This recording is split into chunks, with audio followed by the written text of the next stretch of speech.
trip to the NYC. That cute borough, too thorough, son, I might not leave. Shell toes laced up, word to Joey and D. And you can't spell GOAT without an O and a G. Salute, it's DMR here to make your acquaintance. Noise if you love hip-hop.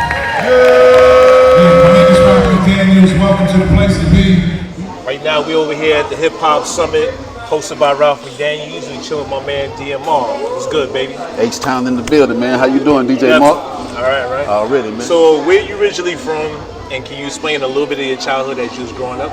Houston, Texas, born and raised.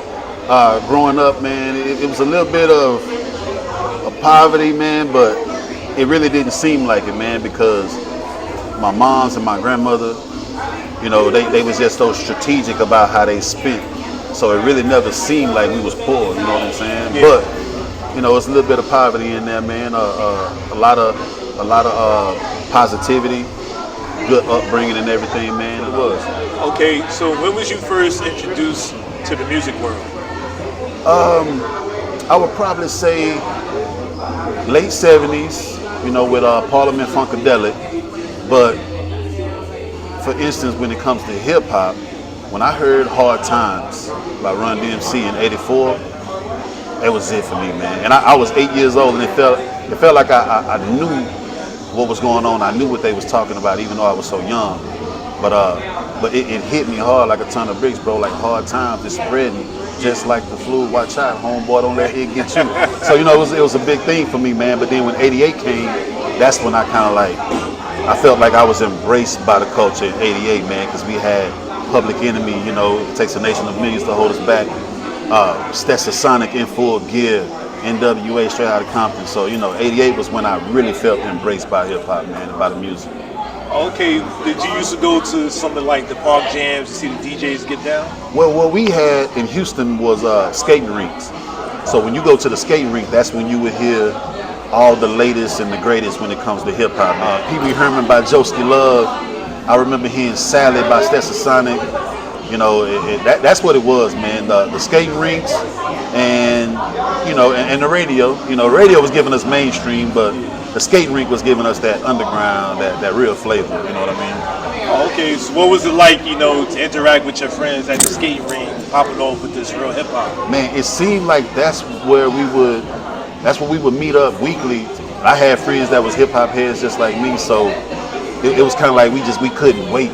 It's like that, we looked forward to that like it was your favorite show or like your favorite magazine dropping a new edition. So were you familiar with the disco era, even though you was into hip hop? Yeah, the disco era came around when I was a little bit young, right when it was transitioning. But I definitely remember like the Bee Gees, man, and Confunction and stuff like that, you know. So that, I think that was kind of a good introduction, because when I finally got into the hip hop thing, I was recognizing some of the music that I heard. I was a fiend before I became a teen. I was like, yo, this is actually Average White Band. Or like, yo, this is actually, you know, George Clinton. You know what I'm saying? So it was good to have that relationship with disco and funk, because right when we transitioned into hip hop, I recognized all the samples, and if it wasn't for the disco and funk, man, I wouldn't have been up on it, you know what I'm saying? Yeah. How would you describe your influence on the old school hip hop? The influence on me from the old school hip hop? Man, it's everything that I am. I mean, you know, Back to the Lab, from Eric B. and Rakim, you know, and it kind of resembles a Run DMC logo, so that's just my way of blending in my two influences to create my brand that I have now, man. And like I love the 80s and 90s hip hop, more so the 80s, because like I said, 84 and 88 were the years that really popped off for me when it comes to hip hop. So the old school has a big influence on me, man. I wouldn't be who I am if it wasn't for Run DMC and Eric B. and Rakim and the Fat Boys and stuff like that. Rest in peace, Prince Marky D. Yeah, rest in peace, Human Beatbox, Buffy, and rest in peace to Ecstasy from Houdini, man.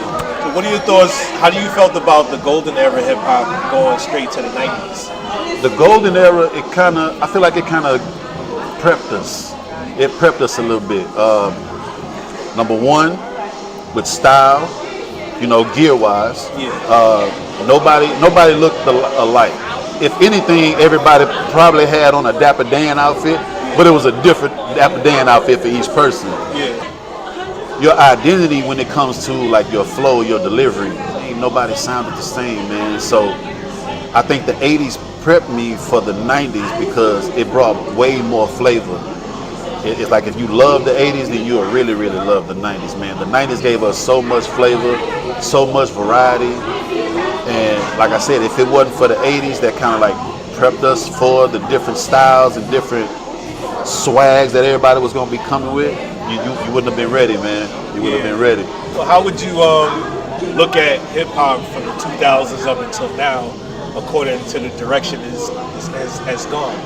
I would say from 2000s to now, I don't want to use the term watered down. I don't want to use that term, but I do want to say it was like an overabundance of music. Yes. You know, if it was a lot of variety in the 80s and 90s, then it was like 5 times the variety in the 2000s. Maybe not as far as styles, but different artists from different regions. I think it started to popularize more when it comes to different regions. Because for a while it was like New York and LA. But then when we got toward the 2000s, we started seeing the emergence of different cities doing their things. You know, Houston, Atlanta, you know, Chicago and whatnot. So it's a good look, man, to experience the 2000s as well as the 80s and 90s. Because like I said, you got a chance to see much more than what we saw in the 90s, man. And from so many different places too. Took a little trip to the NYC. That cute borough, too thorough, son, I might not leave. Shell toes laced up, word to Joey and D. And you can't spell GOAT without an O and a G. Salute, it's DMR here to make your acquaintance.